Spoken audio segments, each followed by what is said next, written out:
Section 10.4, Empirical and Molecular Formulas. The objectives of this lesson would explain what is meant by the percent composition of a compound and determine the empirical and molecular formulas for a compound from mass percent and actual mass data.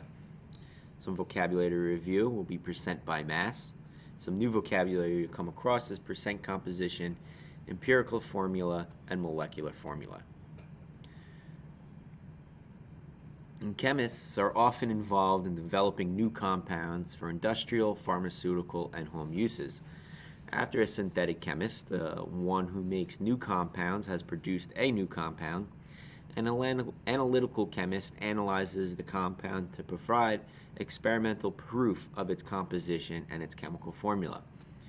It is the analytical chemist's job to identify the elements of a compound contains and determine their percents by mass. Gravimetric and volumetric analyses are experimental procedures based on the measurement of masses for solids and liquids, respectively. For example, consider a 100-gram sample of a compound that contains 55 grams of element X and 45 grams of element Y. The percent by mass of any element in a compound can be found by dividing the mass of the element by the mass of the compound and multiplying it by 100. So this equation right here, percent by mass, is equal to the mass of the element over the mass of the compound, and then just multiply that by 100. Because percent means parts per 100, the percent by mass of all the elements of a compound must always add up to 100. So take 55 grams of element X and divide that by 100 grams of compound, multiplied by 100. It's telling us we have 55% element X in our given XY compound. And again, if we want to go ahead and find the percent of Y, it's 45 divided by 100 times 100. And that tells us we have 45% of element Y in compound XY. Thus, the compound is 55% X and 45% Y. The percent by mass of each compound, each element in a compound is the percent composition of a compound. The percent composition of a compound can also be determined from its chemical formula. To do this, assume you have exactly 1 mole of the compound and use the chemical formula to calculate the compound's molar mass. Then, determine the mass of each element in a mole of the compound by multiplying the element's molar mass by its subscript in the chemical formula. Finally, use the equation below to find the percent by mass of each compound. Go ahead and to find the percent by mass, take the mass of 1 mole of the element and divide that by the molar mass of the compound and multiply it by 100. Well, let's do example problem 1010 to give you a better understanding. Here we're going to calculate percent composition. Sodium hydrogen carbonate, also called baking soda, is an active ingredient in some antacids used for the relief of indigestion. Determine the percent composition of sodium hydrogen carbonate. To analyze this problem, you are given only the chemical formula. Assume that you have 1 mole of sodium hydrogen carbonate. Calculate the molar mass and the mass of each element in 1 mole to determine the percent by mass of each element in the compound. The sum of all the percents should be 100, although your answer might very slightly due to rounding. So the one thing we do know is the formula of sodium hydrogen carbonate, but what we don't know is the percents of its elements: the sodium, the hydrogen, the carbon, and the oxygen. When looking at sodium hydrogen carbonate, we can determine the molar mass of sodium hydrogen carbonate and the element's contributions. For every 1 mole of sodium hydrogen carbonate, we have 1 mole of sodium, we have 1 mole of hydrogen, we have 1 mole of carbon, and we have 3 moles of oxygen. So go ahead and find out the masses of each of those by multiplying those elements the moles of each of those elements by its molar mass. And then you can go ahead and take the sum of all of those elements, and then that would give you the molar mass. Now keep those numbers handy, because what we're going to do is we're going to find the percent mass of each of those elements, which would be the mass of the element of 1 mole of the compound divided by the total molar mass of the compound. So to find the percent of sodium, it would be 22.99 grams per mole over the molar mass of sodium hydrogen carbonate, which is 84.01 grams per mole, and then multiply that by 100. And you're going to do the same thing for hydrogen, carbon, and oxygen. But remember that oxygen had 3 moles of oxygen atoms for every 1 mole of sodium hydrogen carbonate. Right. When all said and done, your percent compositions for sodium, hydrogen, carbon, and oxygen would be 27.37, 1.2, 14.3, and 15.4% respectively.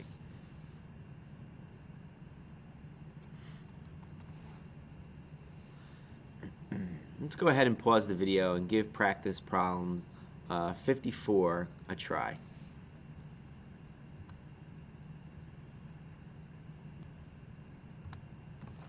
Here's your answers to practice problem 54.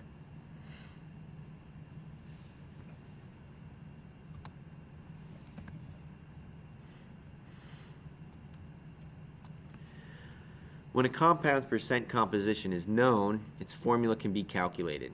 First, determine the smallest whole number ratio of the moles of the elements in the compound. This ratio gives the subscripts in the empirical formula. The empirical formula for a compound is the formula with the smallest whole number mole ratio of the elements. The empirical formula might or might not be the same as the actual molecular formula. If the two formulas are different, the molecular formula will always be a simple multiple of the empirical formula. The empirical formula for hydrogen peroxide is HO. However, the molecular formula for hydrogen peroxide is H2O2. In both formulas, the ratio of oxygen to hydrogen is 1:1. Percent composition or masses of the elements in a given mass of compound can be used to determine the formula for the compound. If percent composition is given, assume the total mass of the compound is 100 grams, and the percent by mass of each element is equal to the mass of the elements in grams. This can be seen in figure 1013, where 100 grams of the 40.05% sulfur and 59.95% oxygen compound contains 40.05 grams of sulfur and 59.95 grams of oxygen. The mass of each element is then converted to moles. To convert those moles, you just multiply by the inverse of molar mass of its respective elements. Thus, the mole ratio of sulfur atoms to oxygen atoms in this oxide is 1.249 to 3.747. When the values in the mole ratio are not exactly whole numbers, they cannot be used as subscripts in a chemical formula. We can convert the ratio to whole numbers by recognizing that the element with the smallest number of moles might have the smallest subscript possible, 1. To make the value of sulfur equal to 1, divide both moles values by the moles of sulfur, that 1.249. This does not change the ratio between the two elements because both are divisible by the same number. So when doing that, we would have 1 mole of sulfur, and then we would have 3 moles of oxygen. The simplest whole number mole ratio of sulfur to oxygen is 1:3. Thus, the empirical formula is SO3. Sometimes dividing by the smallest mole value does not yield whole numbers. In such cases, each mole value must then be multiplied by the smallest factor that will make it a whole number. And we'll see this in problem 1011. So, example problem 1011, empirical formula for percent composition. Methyl acetate is a solvent commonly used in some paints, inks, and adhesives. Determine the empirical formula for methyl acetate, which has the following chemical analysis of 48.64% carbon, 8.16% hydrogen, and 43.2% oxygen. To analyze this problem, you are given the percent composition of methyl acetate and must find the empirical formula. Because you can assume that each percent by mass represents the mass of the element in 100 grams sample, the percent sign can be replaced with the units grams. Then convert from grams to moles and find the smallest whole number ratio of moles of the elements. So what we do know are the mass percent by masses of our elements, carbon, hydrogen, and oxygen, but what we don't know is the empirical formula. So what we want to go ahead and do is convert each mass to moles using a conversion factor, the inverse of the molar mass that relates moles to grams. Let's go ahead and take the percent by masses of our elements and just kind of convert them into grams, and then divide them by the molar masses to go ahead and convert that into moles of the respective elements. Now that we have the moles of the respective elements, what we need to go ahead and do is find which one of these has the smallest amount of moles, and then divide that into every other mole, elemental mole quantity. So in this case, it looks like 2.700 moles of oxygen is the smallest. So we're going to go ahead and take that 2.700 and divide that into each of the molar quantities. In doing so, we'll get 1.5 moles of carbon, 3 moles of hydrogen, and 1 mole of oxygen.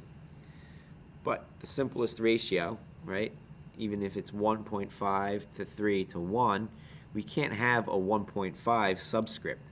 So what we need to go ahead and do is multiply that by some integer to give us a whole number. In this case, if we were to take 2 and multiply 1.5 and multiply 2 against 3 and 2 against 1, that would give us a 3 to 6 to 2 ratio. So the simplest ratio of methyl acetate and its empirical formula would be C3H6O2. Go ahead and pause the video and give practice problem 58 and 59 a try.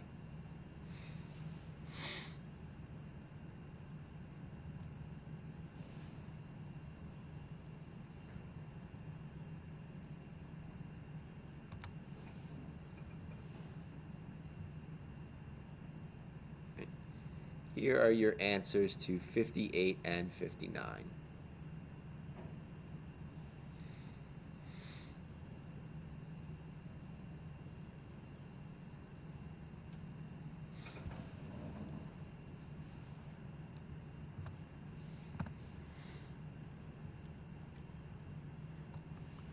Would it surprise you to learn that substances with different properties can have the same percent composition and the same empirical formula? How is that possible? Remember that the subscripts in an empirical formula indicate the simplest whole number ratio of moles of the elements in a compound. But the simplest ratio does not always indicate the actual ratio in the compound. To identify a new compound, a chemist determines the molecular formula, which specifies the actual number of atoms of each element in one molecule or formula unit of the substance. Figure 1014 shows an important use of the gas acetylene. It has the same percent composition and the same molecular formula, CH, as benzene, which is a liquid. Yet chemically and structurally, acetylene and benzene are very different. To determine the molecular formula for a compound, the molar mass of the compound must be determined through experimentation and compared with the mass represented by the empirical formulas. For example, the molar mass of acetylene is 26.04 grams per mole, and the mass in the empirical formula is 13.02 grams per mole. Dividing the actual molar mass by the mass of the empirical formula indicates that the molar mass of the acetylene is 2 times the mass of the empirical formula. Right? So to go ahead and divide the mass of the empirical formula into the molar mass of acetylene itself tells us that it is a 2-to-1 ratio. Because the molar mass of acetylene is 2 times the mass represented by the empirical formula, the molecular formula of acetylene must contain twice the number of carbon atoms and twice the number of hydrogen atoms as represented by the empirical formula. Similarly, when the experimentally determined molar mass of benzene, which is 78.12 grams per mole, is compared with the masses of the empirical formula, the molar mass of benzene is found to be 6 times the mass of the empirical formula. The molar mass of benzene is 6 times the mass represented by the empirical formula, so the molecular formula for benzene must represent 6 times the number of carbon atoms and 6 times the number of hydrogen atoms shown in the empirical formula. You can conclude that the molecular formula for acetylene is 2 times CH, or we can say C2H2, and the molecular formula for benzene is 6 times CH, or C6H6. A molecular formula can be represented as the empirical formula multiplied by an integer n. So if we take the empirical formula and multiply it by n, we get the molecular formula. The integer is the factor, right, 6 in the example of benzene above, by which the subscripts in the empirical formula must be multiplied to obtain the molecular formula. The steps in determining empirical and molecular formulas from the percent composition or mass data are outlined in Figure 1015. As in other calculations, the route leads from mass through moles because formulas are based on the relative number of moles of elements in a compound of 1 mole.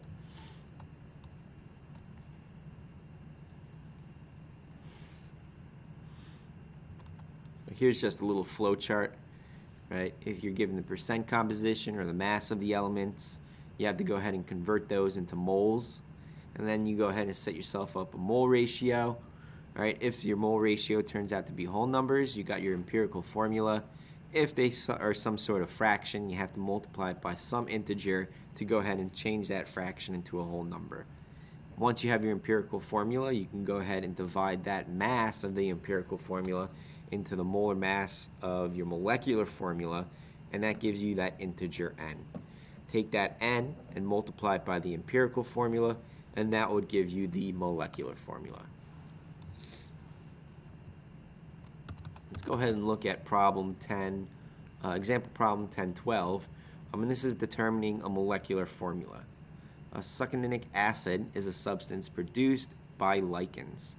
Chemical analysis indicates it's composed of 40.68% carbon, 5.08% hydrogen, and 24% oxygen. And it has a molar mass of 118.1 grams per mole. Determine the empirical and molecular formulas of succininic acid.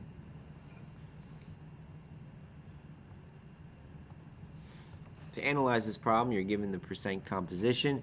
Assume that each percent by mass represents the mass of the element in a 100-gram sample.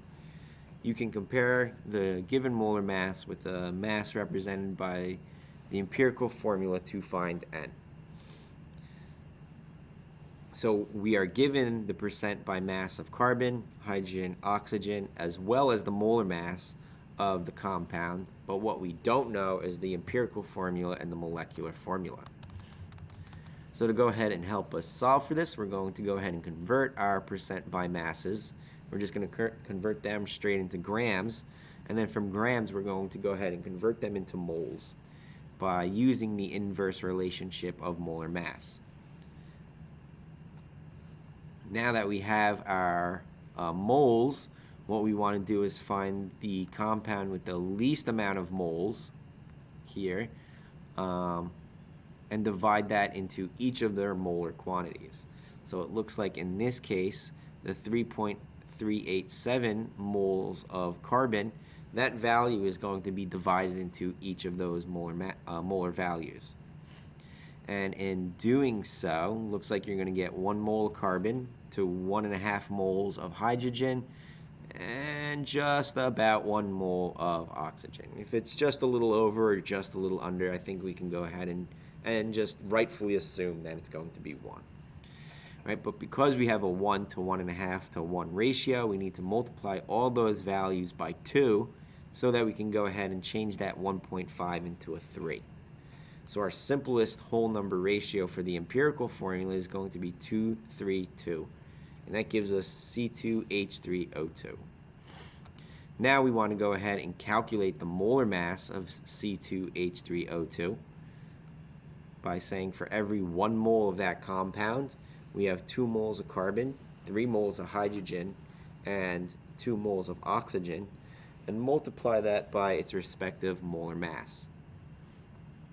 Now that we have the molar mass, we can go ahead and take that molar mass of the empirical formula and divide that into the molar mass of the molecular formula.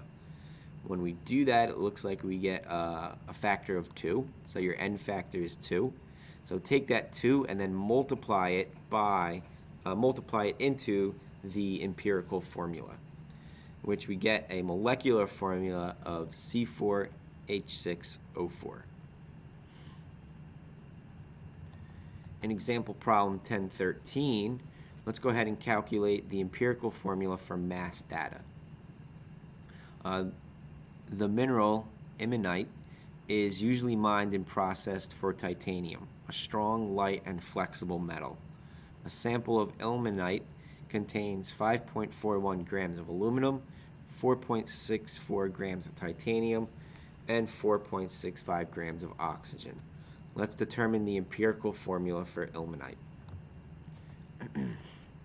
So, in this problem, let's go ahead and analyze it. You are given the masses of the elements found in a known mass of ilmenite and must determine the empirical formula of the mineral. Convert the known masses for each element to moles, then find the smallest whole number ratio for the moles of the element. Since what is given is the mass of the iron, the titanium, and the oxygen, but what we want to know is the empirical formula. So what we're going to want to do is convert each known mass to moles by using a conversion factor, right? The inverse of molar mass, that will then go ahead and convert those grams into moles of its respective elements. By looking at the moles calculated here, it looks like that 0.0969 is the smallest amount of moles. So we're going to go ahead and take that number and divide it into every molar quantity that we have there. Right? When doing so, it looks like we get a 1 to 1 to 3 iron to titanium oxygen molar ratio respectively of the mineral ilmenite. So our empirical formula of this mineral would be FeTiO3.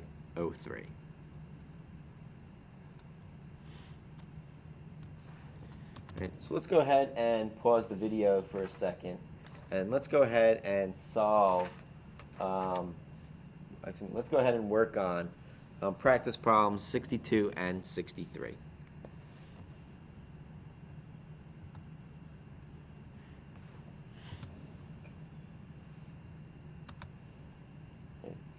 Here are the answers to 62.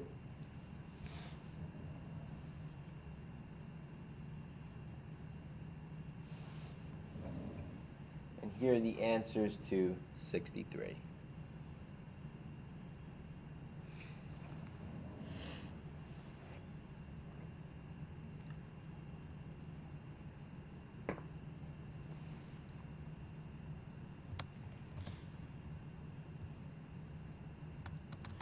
Section 10.4, section summary. The percent by mass of an element in a compound gives the percentage of the compound's total mass due to the element.